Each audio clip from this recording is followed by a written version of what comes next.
Gentlemen, please will you give me your greatest cheer and applause for one of the most iconic men on the planet, Mr. David Hasselhoff. Listen, thank you so much for coming out. I mean, we'll talk in detail about the reason why you're here tonight, which is incredible. But you are singer, actor, producer, now app developer as well, which is incredible. But let me ask you, how does it feel to you inside knowing that you are an icon? I look at myself as I'm just so proud and so happy to be continually working, you know? But you say that, but Baywatch is one of the biggest shows ever in the history of television. We got the worst reviews ever. I mean, first it was a stud and a talking car on Knight Rider, and then Baywatch, we just got annihilated, you know? But it was those critics that were probably watching it week in and week out, right? they knew every size of the girls on the show. That's what the internet's for, kids. That's what the internet's for.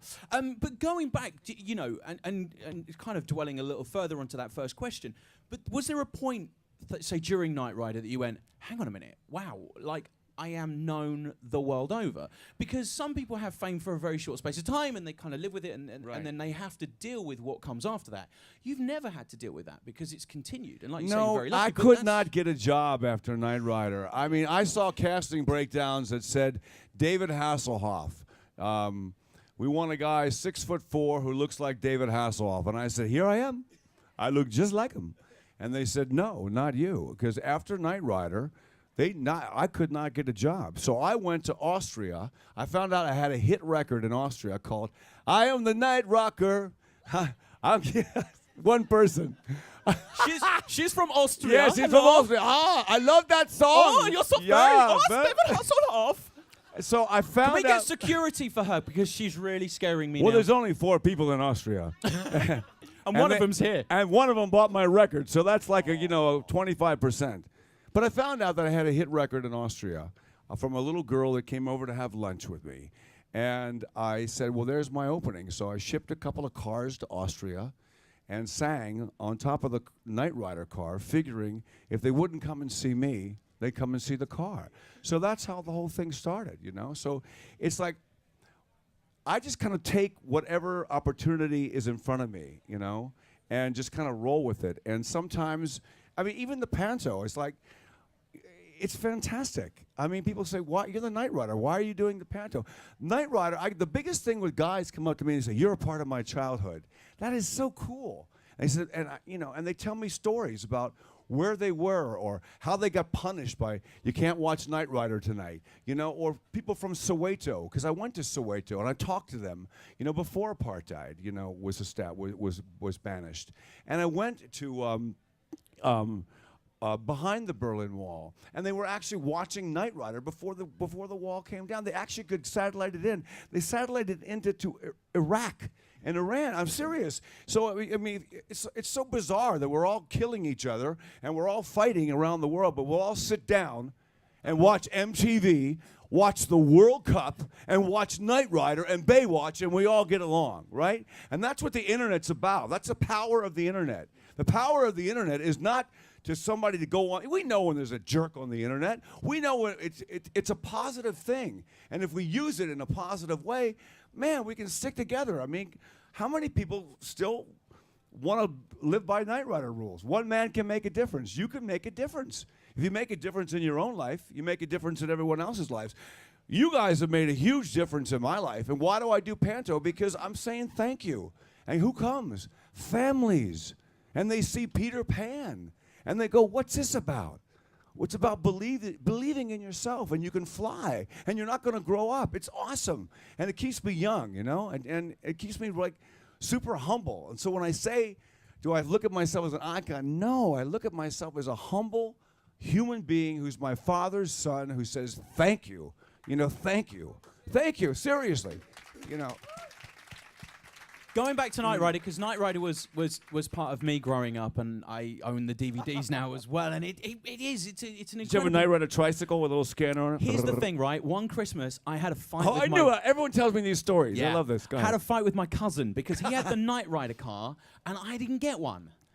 Oh my so God. I kind of was really annoyed. So I used to play with his Knight Rider car at Christmas Day. It was his Knight Rider car, and he punched me in the face. So actually, you got me in a fight with my own family, and I'm not invited around there this for Christmas now either. And I'm like 25 years older. Wait, Anyway, I have a story on that. One guy told me that he said, "Could you please get me a Knight Rider car for my son? Please, please, please, please, please." So I looked everywhere. I finally found a Knight Rider car for his son. I sent it to him. He called me back and he said it was the worst Christmas ever. I said, "Why?" He said, "Because when the kid opened it up, instead of saying, hello, Michael, it said, hola, Michael, ¿cómo está?" And the kid started to cry. I said, "Oh, no, you got a Spanish car." If we find a British one, can we swap it? Because I really Hello, want Michael, one. where we Hello, going? Michael, All right, yeah. Let's Eject go your for a seat, pint. Michael. Eject yourself. Let me ask you a question then about Knight Rider. Was there someone doing his responses when you're talking to Kit? Is there someone in the back of the car going, we'll dub this in later, Michael, jump about a bit? Well, No, what not we in had probably it- that voice, but you get the idea. We have the script supervisor. If you're on a show, you ever watch a show where the guy never looks at the road? He's always looking at the passenger. It's because the cars are being towed, and then they have a script supervisor, and she would read the part of William Daniels, who played Kit, to me. And then when things got really bad, we called it SHIT buying time. We had no time between 6 and 6:30. I put all the lines on the dashboard, so I go, "How you doing, Kit? Turn right, Kit." And we would just read the lines off the dashboard. But mainly it was the script supervisor. And I got to meet William Daniels, who was Mr. Sweeney in Boy Meets World, and also Dr. Craig in St. Elsewhere. He played the voice of Kit. I didn't meet him until the Christmas party. And I said, "Hi, I'm Michael." He says, "Hello, I'm Kit." I said, "Well, Merry Christmas." He goes, "It looks like we have a hit, don't we?" Yeah, amazing actor. So going from Knight Rider, what was that gap like between Knight Rider and Baywatch for you then? It was out of work. My first marriage was falling apart, and I was sitting at home, and I was devastated. And a little girl came to visit me, and she said, "Your record's #1 in Austria." I had an opening. As soon as I found an opening, I went with it. I called up the promoter of the magazine that sent me over, and I said, "Hi, I'm David Schwartz," figuring I knew a nice Jewish name that represents David Hasselhoff. And I said, "I represent David Hasselhoff, and is his song #1?" And they said, "Yes, it is." And I said, "Can you put him on tour? Put me in touch with a rock and roll promoter," and they did. So I got my father, who shipped 2 Knight Rider cars, 2 black Trans Ams over to Austria in a place called Wiener Neustadt in Austria. And my father comes over, who was doing the merchandising, and he says, "I got good news and bad news." I said, "What's the good news?" "We're sold out." I said, "Dad, that's great. What's the bad news?" "I have no idea where to get more. We're in Austria. I'll be back." He comes back 2 days later with a little Austrian man and a bunch of T-shirts. And that's how the career began. And now it's like 40 gold and platinum records. And when did you realize that Baywatch was the phenomenon? So, for example, you shoot Baywatch, and then the reviews come out, and like you say, they're not overly. No, they canceled the show. So how does that then work? Like, when was that? We bought the change? show. They canceled. Well, what happened was the guys came to me and said, Knight Rider, and they canceled the show, Baywatch. They canceled Baywatch. The first year, we killed 7 people in Malibu. I said, no one's going to want to come to Malibu because everyone's drowning or getting killed. So they made it like a crime drama. So we found out that it was huge success around the world. So ITV actually put in $100,000 an episode. We got the rest of the money from Germany. My song "Looking for Freedom" was #1. The Berlin Wall had come down. It was 1989. It's 25 years this year for the Berlin Wall. And I was able, with 4 other guys, to take the opportunity and bring the show back. And we lasted 11 years. And it's the most watched show of all time now. That's the thing. And you're so humble about it, but it is the biggest show we have ever had in the history of television. But you know, I think it has to do with the weather. You just Yeah. turn on the show to see a little sunshine, you know? I think that was, one of the reasons. There are a couple that come to mind. Yes. But maybe because we're all going, we would love to be there. That's the show I remember growing up thinking, I just want to drown somewhere in the hope that Pammy will come save me. You God know, bless but me, some of or those you, but yeah, you know. well, no. But I mean, Mainly if you Pamela. go to Southern California, especially, you can go to Santa Monica, you go to Malibu, but if you go down to Huntington Beach, the lifeguards really look like that. And you see a lot of guys feigning drowning just because they're hot and they want to get rescued, you know? Can I tell you, right, this is honestly true, you can Google this. There's a survey online that says if you were drowning, who's the celebrity you'd most want to rescue you, right? So you're number one, Bublé is number two. I don't know what audience is polling this. Yeah, I don't know. I either want to be rescued by the handsome icon that is the Hoff, or Bublé can sing to me while I'm dying. I don't know which one. But that's the thing, you know, there is a point that you became so iconic from Baywatch. I mean, for example, you know, in Piranha 3DD, you are the Hoff. You know, you have to be in these shows because people I want did you in the Piranha movies. 3DD because I knew it was going to be probably the worst movie ever. No, it's not the worst It movie is. ever. It's the worst No, movie. it's not. I love that about it, though. I mean, it's just so, it's so bad, it's good. Is it bad to know that I then purchased it in 3DD? 3DD, yeah. Actually, can we delete that from the podcast in case future girlfriends are Yeah. watching? Well, the new one has the piranhas walking, so you know it's bad. Are you in that one? Yeah, no. Well, I'll never say no. I'm in Ted, though, coming up in Ted. I was going to say, you've not long finished Ted 2, right? No, I just, I have a cameo in Ted 2, and I'm really super proud. I just came from, I think 2015, all my dreams are coming true, and it's kind of a happy, sad time for me because it's, I'm doing my own TV series called Off the Record on Dave TV, the Dave channel, and they named the channel after me. That's so cool. They did, didn't they? Anyway, Off the Record comes out. It's kind of like Tales of the Hoff. I moved to the UK. It's kind of like a blown out of proportion version of my life. We're doing a movie called Killing Hasselhoff, which is like a celebrity death pool. We finished that. I was going to say, this sounds amazing. Well, we got Kenny Young in it. We got Hulk Hogan. We got Jim Jeffries, Reese Darby, John Lovitz from Saturday Night Live plays my agent.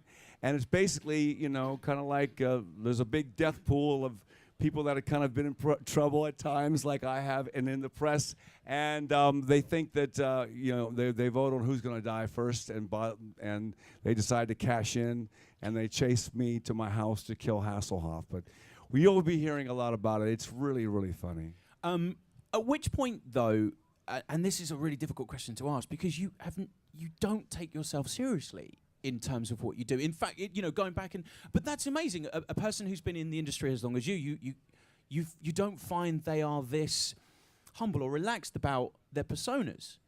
You And know, please, I hope this is coming out the right way. But you know, for example, doing Piranha 3DD and films like that, you know, you laugh at the characters that you've portrayed in the past. but I mean, the guy from Back to the Future, you know, was in that. I mean, I can't remember his name, you know. Mr. Lloyd. Christopher Lloyd. Christopher Lloyd, who always talks like this. He Great makes every Scott. single... And then when you meet him, he goes, "Hi, how you doing? I'm Christopher Lloyd." But then he gets on there and he goes, "Action." He goes, "The piranhas are coming." He makes every single word work. You know, I'm just happy to be working. And the people that take this job for granted, you know, it really kind of pisses me off because we're lucky. It's so hard to get a job in show business, and it's so hard to continue working that, you know, I just kind of go with the flow. And the fact that you guys are still here is awesome to me. I mean, I started on The Young and the Restless, which is like Coronation Street, in 1976. Yeah, to 82. When you were -9. -9. Yeah, you're not that old. Yeah, no, I started in 1976, and I played Snapper, a doctor on the soap opera, and I left to go to New York because I wanted to sing. And I finally ended up going to New York, and I didn't get on Broadway till I was 48 years old, and then it took me 40 years to get there. But I did Jekyll and Hyde, I did Chicago and the West End. Now I'm doing Off the Hook, Don't You Just Love Me, with Christopher Biggins, who's a lovely guy, and we're out the South End, and we're having a blast. Let me try and put you on the spot then for one thing. If you were only able to do one, would it be kind of singing? Would it be the acting, the right to producing? Because you're kind of involved with all aspects of making the TV shows and films as well. So if you had to choose one, which is your true passion in your heart? I think entertaining. You know, I think that I did my own talk show in Sweden this year, and we were up for a Kristallen Award, which was the best talk show. And I was just playing Dean Martin. I grew up watching Dean Martin, and I figured I just realized really, honest to God, about 5 nights ago, the Hoff is really Dean Martin. You know, he was always having a blast. He was always, he got in trouble for his drinking. He got in trouble for his women, but he was always laughing and always singing. And that's what it's about. It's called entertainment. Entertain me. That's why I got into the app. See how it segued right into that? Do you know what? I don't even know why I'm here. That was the best segue ever. Well, how does this come about? So you're singing, you're working non-stop. I mean, you are one of the hardest working people I've ever met. And then you go, I wanna make an app, because that's not the norm for David Hasselhoff in our minds. I wanted to invent a game that I could play. That I didn't have to go through so many doors and go through this level and that level. So I said, why don't we have a laugh with Baywatch?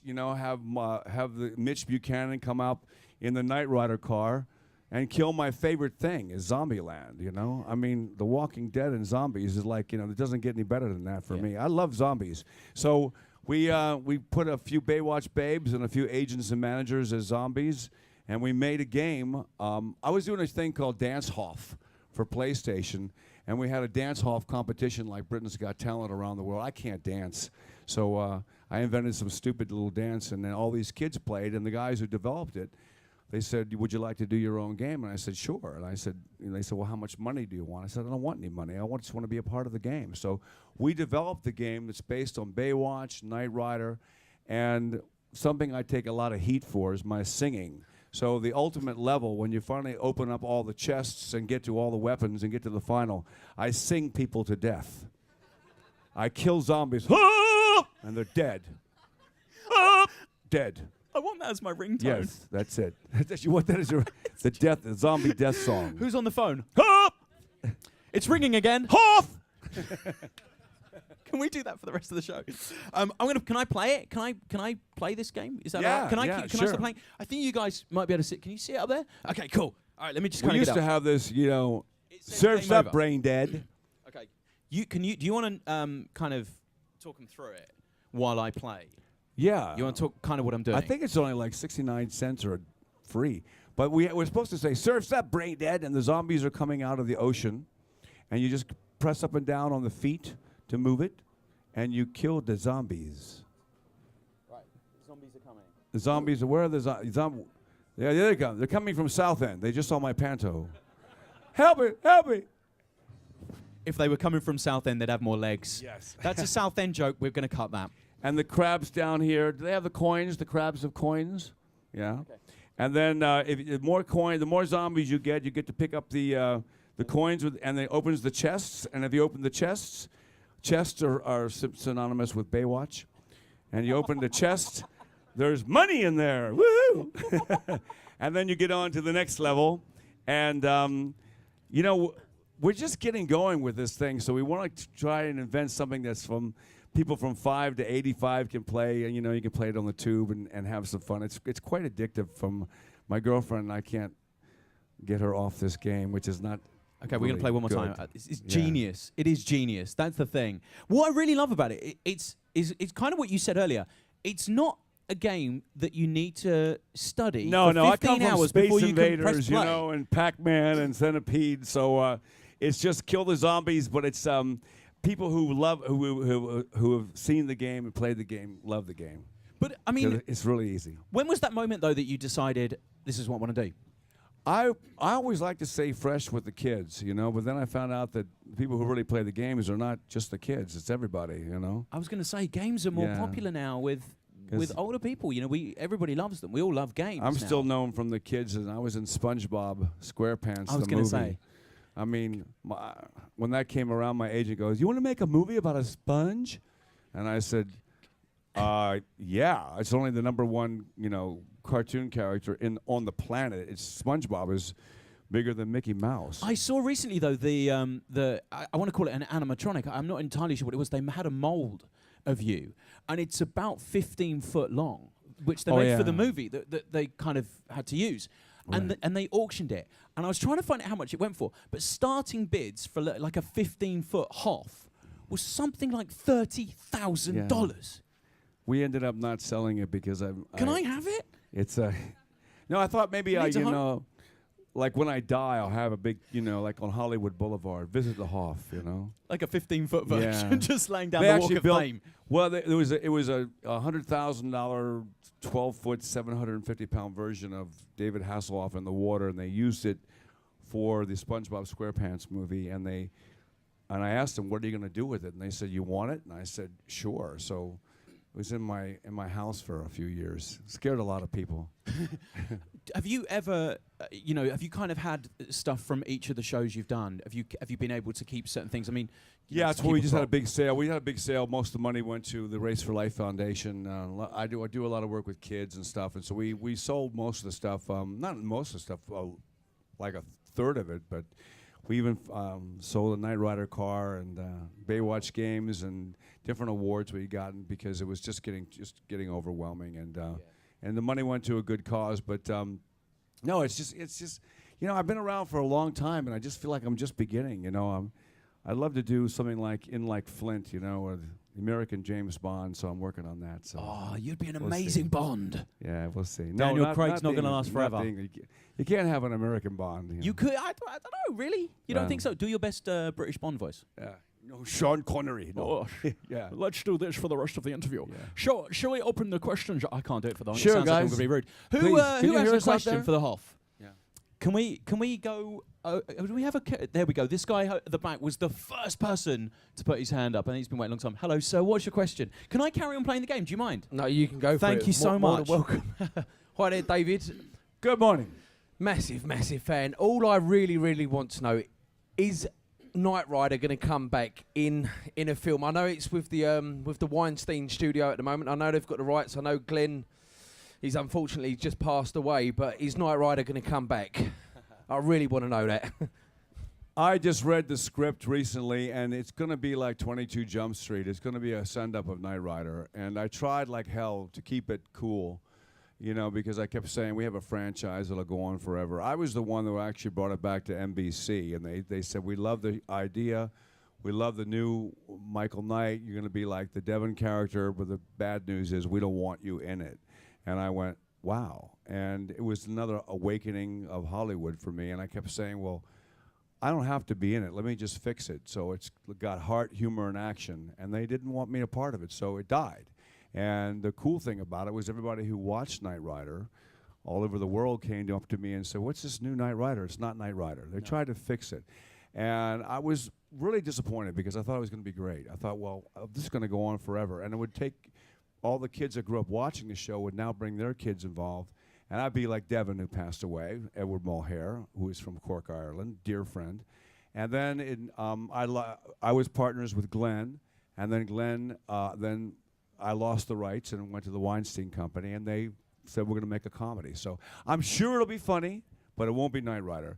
But in my movie, Killing Hasselhoff, we have Kit, and All right, good. lots of fun in it. As long as Kit's there, excellent. Yeah. Thanks for that. Cheers. Cheers. In terms of things like 21 and 22 Jump Street, I mean, they are huge films as well. Would that bring a certain nostalgia back to certain people, and would they then go, you know what, this is really funny, but we want to go back and see those originals, and we can still get them on DVD and stuff like that? Boy, if I knew that answer, I mean, I was so devastated when we took it to NBC and they changed it. I love NBC. It's one of my home. It's my home, and we were #1 with America's Got Talent, and it was just our creative idea, and it just didn't work, and because the formula of Knight Rider was like I said, heart, humor, and action. A lot of humor but a lot of heart. And then what they forget about is the heart. And so in the Weinstein movie, it's really funny. I mean, it's a funny script, but it's and people will go see it because of the title, Knight Rider, but it's not Knight Rider. I mean, I don't want to give anything away to anyone who hasn't seen the remake of 21 Jump Street, but Johnny Depp kind of, gets an appearance. Yeah. Spoiler. So is that something that you would be part of in any way? I mean, because it wouldn't be that movie without you. It depends on who the director is and what the part is. I read the part that they wanted me to play, and probably no. But if it's a great director and it's funny, why not? Why not? It's entertainment. As long as it's entertaining, and people walk out of the theater laughing, even though it's not Knight Rider, great. You want to go to a film and be moved. You don't want to go and watch special effects and a bunch of apes kill each other with guns. You know, I mean, oh my God, I was watching that movie and I just walked away going, what is this about? Ladies and gentlemen, Andy Serkis. Yeah, I'm kidding. I'm sorry. No, I'm no. sorry. It's just it's just Yeah. my opinion. It was not entertaining. It goes against. I mean, if I had a little kid there watching that, it's absolutely the wrong message. You know, it's about saving lives and not we got to get over this. You know. Let's get another question. This lady here. Should we pass the microphone over? Thank you very much. Hi, what's your question? Hi, Hello. what an honor, first of all. As a working actress myself, I was wondering how you've managed to make a lifelong career, and what advice do you have for someone in the early stages of a career or someone trying to have long success like you have? The advice I have for you is the advice I give to me myself is wake up every day and thank God that you have the talent and don't ever lose your drive. And if someone says no to you, you use that in a positive way. You know, I told my daughters the hardest thing in show business is how well you deal with rejection, because you're going to lose 99.9% of the parts, and you don't even know why you lost it, but you're going to get that one chance, and that one chance is worth all the no's. When you walk on that stage and you're on that stage, you go, yeah, this is what it took me 40 years to get to Broadway. And when I walked on that stage, I couldn't stop crying because I made it. I never gave up. You have to take every single job you can. You got to get on every set. If you have to sneak into a set, you sneak into a set and you might walk by and the director will go, I want her. That's how we did Baywatch. We picked girls off the beach. You know, they walk by and we'd say, shoot that in slow motion. And then soon, next season, she'd be on the show.